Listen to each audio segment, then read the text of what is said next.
మాజీ ముఖ్యమంత్రి కేసీఆర్ పై సీఎం రేవంత్ రెడ్డి తీవ్రస్థాయిలో మండిపడ్డారు. కేసీఆర్కి మతి తప్పిందని 61 మంది ఎమ్మెల్యేలు ఎమ్మెల్సీలను ఆయన పార్టీలోకి తీసుకున్నారని పేర్కొన్నారు. ఫిరాయింపులకు పునాది వేసింది కేసీఆరే, బీఆర్ఎస్కి ఓట్లు వేయకపోతే ప్రజల తప్పు అన్నట్లు మాట్లాడుతున్నారని మండిపడ్డారు. బీఆర్ఎస్ ఓట్లు బీజేపీకి వేయించారని ఆరోపించారు. సిరిసిల్లలో బీజేపీకి మెజారిటీ వస్తుందా అని ప్రశ్నించారు. మోదీ కాలు మొక్కి కాంగ్రెస్ ప్రభుత్వాన్ని కూలగొట్టాలని చూస్తున్నారు అని ఆగ్రహం వ్యక్తం చేశారు. ప్రజలు ఎన్నుకున్న ప్రభుత్వాన్ని కూలగొట్టాలని చూస్తున్నారన్నారు. మంత్రివర్గ ఉపసంఘం ఏర్పాటు చేసుకుని కేంద్రం నుంచి రావాల్సిన అంశాలు ప్రక్క రాష్ట్రంతో సంబంధాలు కొనసాగిస్తామని తెలిపారు. రోజుకు 18 గంటలు పనిచేస్తా ఎవరికైనా ఏమైనా నొప్పి అయిందా అంటూ ఆగ్రహం వ్యక్తం చేశారు. ఇక విద్యుత్ మీద కమిషన్ను తాము ప్రతిపాదించలేదని మాజీ మంత్రి జగదీశ్వర్ రెడ్డి అసెంబ్లీలో డిమాండ్ చేశారు. తాము రిటైర్డ్ జడ్జితో విచారణ చేయిస్తున్నామని కేసీఆర్కి లేఖ వెళ్లిన తర్వాత జగదీశ్వర్ రెడ్డి మాట్లాడుతున్నారన్నారు. బీఆర్ఎస్ వాళ్ళు కమిషన్ అడిగారు, తాము కమిషన్ వేశాము.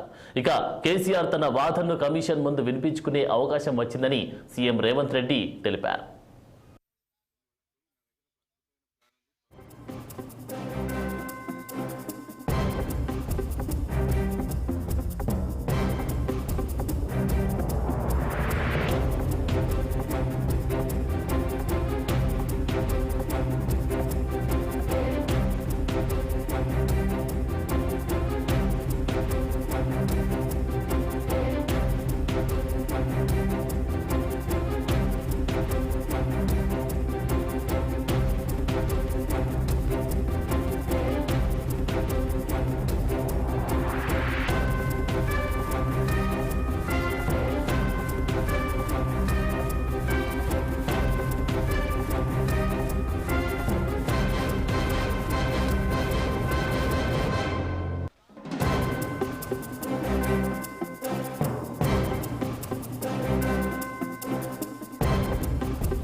మాజీ ముఖ్యమంత్రి కేసీఆర్ పై సీఎం రేవంత్ రెడ్డి తీవ్రస్థాయిలో మండిపడ్డారు.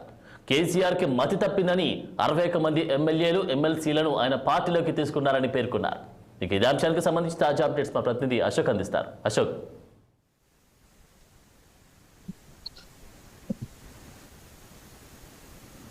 మరి మాజీ ముఖ్యమంత్రి కేసీఆర్ పై సీఎం రేవంత్ రెడ్డి అయితే ఫైర్ అయినట్టుగా తెలుస్తా ఉంది. మరి దీనికి సంబంధించి అప్డేట్స్ ఏంటి?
మాజీ ముఖ్యమంత్రి కేసీఆర్ పై సీఎం రేవంత్ రెడ్డి తీవ్రస్థాయిలో మండిపడ్డారు. కేసీఆర్కి మతి తప్పిందని 61 మంది ఎమ్మెల్యేలు ఎమ్మెల్సీలను ఆయన పార్టీలోకి తీసుకున్నారు అని పేర్కొన్నారు. ఫిరాయింపులకు పునాది వేసిందే కేసీఆర్. బీఆర్ఎస్కు ఓట్లు వేయకపోతే ప్రజలు తప్పు చేసినట్లు అన్నట్లు మాట్లాడుతున్నారని మండిపడ్డారు. బీఆర్ఎస్ ఓట్లు బీజేపీకి వేయించారని ఆరోపించారు. సిరిసిల్లలో బీజేపీకి మెజార్టీ వస్తుందా అని ప్రశ్నించారు. మోదీ కాళ్ళు మొక్కి కాంగ్రెస్ ప్రభుత్వాన్ని కూలగొట్టాలని చూస్తున్నారని ఆగ్రహం వ్యక్తం చేశారు. ప్రజలు ఎన్నుకున్న ప్రభుత్వాన్ని కూలగొట్టాలని చూస్తున్నారన్నారు. మంత్రివర్గ ఉపసంఘం ఏర్పాటు చేసుకుని కేంద్రం నుంచి రావాల్సిన అంశాలు, పక్క రాష్ట్రంతో సంబంధాలు కొనసాగిస్తామని తెలిపారు. రోజుకు 18 గంటలు పనిచేస్తా ఎవరికైనా ఏమైనా నొప్పి అయిందా అంటూ ఆగ్రహం వ్యక్తం చేశారు. ఇక ఇదే అంశానికి సంబంధించి తాజా అప్డేట్స్ మా ప్రతినిధి అశోక్ లైవ్ లో అందిస్తారు. అశోక్,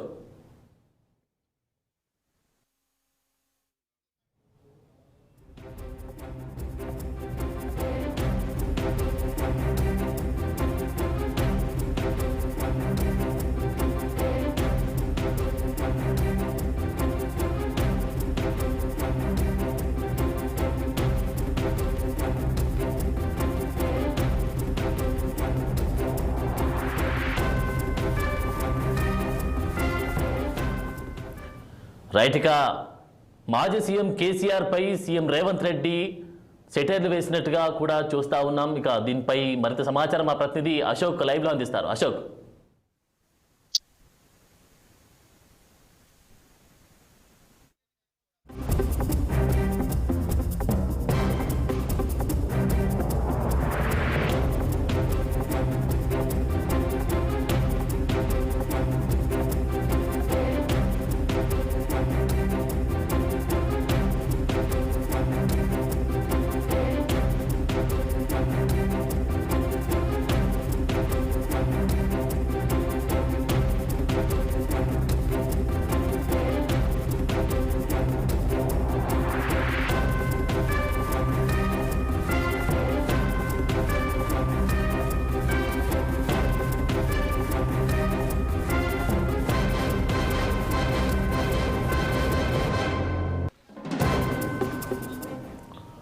మాజీ ముఖ్యమంత్రి కేసీఆర్ పై సీఎం రేవంత్ రెడ్డి తీవ్రస్థాయిలో మండిపడ్డారు.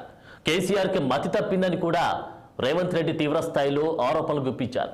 ఇక ఇదే అంశానికి సంబంధించి తాజా అప్డేట్స్ మా ప్రతినిధి అశోక్ అందిస్తారు. అశోక్, సో ఢిల్లీ పర్యటనలో భాగంగా రేవంత్ రెడ్డి ఈ రోజు మీడియా సమావేశం నిర్వహించారు. ఆయనతో పాటు జీవన్ రెడ్డి, అయితే మంత్రి శ్రీధర్ బాబు కూడా మీడియా సమావేశంలో హాజరయ్యారు. అయితే జీవన్ రెడ్డి గత 2 రోజులుగా 3 రోజుల నుంచి ఆయన కాంగ్రెస్ తో పాటు కాంగ్రెస్ అధిష్టానం మీద రేవంత్ రెడ్డి మీద అలకమైన ఉన్నారు. ఆయన పార్టీ మారుతారనే సంకేతాలు వచ్చాయి. ఎమ్మెల్సీ పదవి కూడా రాజీనామా చేస్తున్నారు.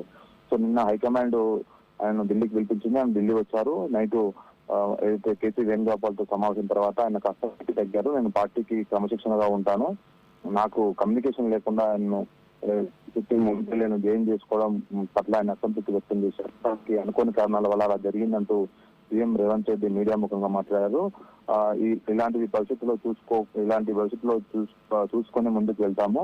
ఎవరైనా జైనింగ్ విషయంలో కాస్త కమ్యూనికేషన్ గ్యాప్ వచ్చిందంటూ ఆయన వ్యాఖ్యలు చేశారు. సో జీవన్ రెడ్డి చాలా సీనియర్ నాయకులు, ఆయనకు సముచిత స్థానం కల్పిస్తామంటూ ఆయన హామీ ఇచ్చారు. సో మరోపక్క ఆయన గత ప్రభుత్వం కేసీఆర్ ప్రభుత్వం పైన చాలా సీరియస్ గా మాట్లాడారు. కేసీఆర్ కి మద్దతు తప్పి మాట్లాడుతున్నాడు. సో 61 మంది ఎమ్మెల్యేలను ఆయన గతంలో పార్టీలో చేర్చుకున్నప్పుడు లేదా మేము చేర్చుకుంటే తప్పేంది, ఆయన చేస్తే తప్పు ఆయన చేస్తే కరెక్ట్, మేము చేస్తే తప్ప అన్నట్లు వ్యాఖ్యలు చేశారు. కేసీఆర్ దీనికి ఫిరాయింపులకు పునాదులు వేసిందే కేసీఆర్. బీఆర్ఎస్ ఓట్లు వేయకపోతే ప్రజలు తప్పు అన్నట్లుగా మాట్లాడుతున్నారు. మొన్న ఎంపీ ఎన్నికల్లో ఎక్కడైతే బీజేపీ గెలిచిందో అక్కడ డిపాజిట్లు కూడా బీఆర్ఎస్ కి రాలేదు. బీఆర్ఎస్ ఓట్లన్నీ బీజేపీకి వేయించారు. సో 2004లో పార్టీ ఏర్పాటైనప్పటి నుంచి బీఆర్ఎస్ కు పార్లమెంట్ లో ప్రతిసారి ఏదో ఒక లోక్సభ గెలుస్తూనే వస్తుంది. కానీ ఇప్పుడు ఒక్క అసెంబ్లీ కూడా ఒక పార్లమెంట్ కూడా గెలవకపోవడం సిగ్గుచేటు అంటూ ఆయన విమర్శించారు. అదేవిధంగా మోడీ కాళ్ళు పట్టుకునేందుకే మొత్తం బీఆర్ఎస్ ఓట్లన్నీ బీజేపీకి వేయించి బీజేపీ ఎన్ని సీట్లు గెలిచేందుకు ప్రయత్నం చేశారంటూ ఆయన వ్యాఖ్యలు చేశారు.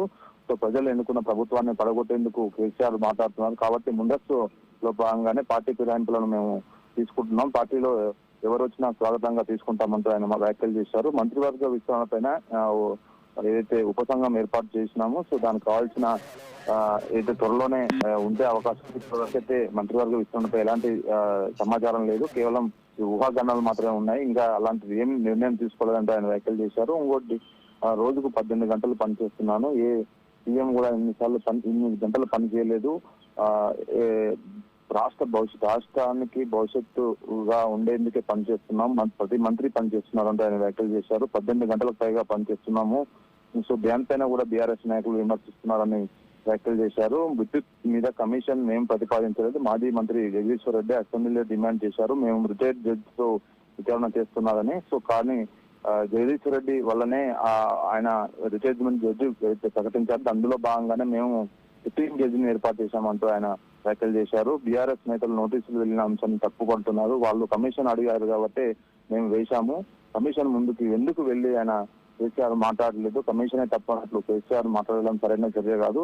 సో ఖచ్చితంగా మేము వీటన్నిటిపైన ప్రజాక్షేత్రంలో తెలుసుకుంటామంటూ రేవంత్ రెడ్డి వ్యాఖ్యలు చేశారు. పిసిసి బాధ్యతలు 3 సంవత్సరాలు పూర్తవుతున్న సందర్భంలో నేను ఆ బాధ్యతల నుంచి తప్పుకునేందుకు ప్రయత్నిస్తున్నాను, అధిష్టానాన్ని కొత్త సీఎం ని కొత్త పిసిసిని ఎంచుకోవాలంటూ కోరాను. సో మరి అధిష్టాన నిర్ణయం మేరకు త్వరలో కొత్త పిసిసి వచ్చే అవకాశం ఉందంటూ ఆయన వ్యాఖ్యలు చేశారు.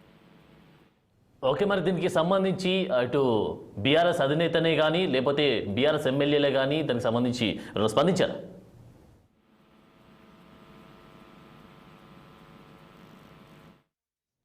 Right, thank you Ashok.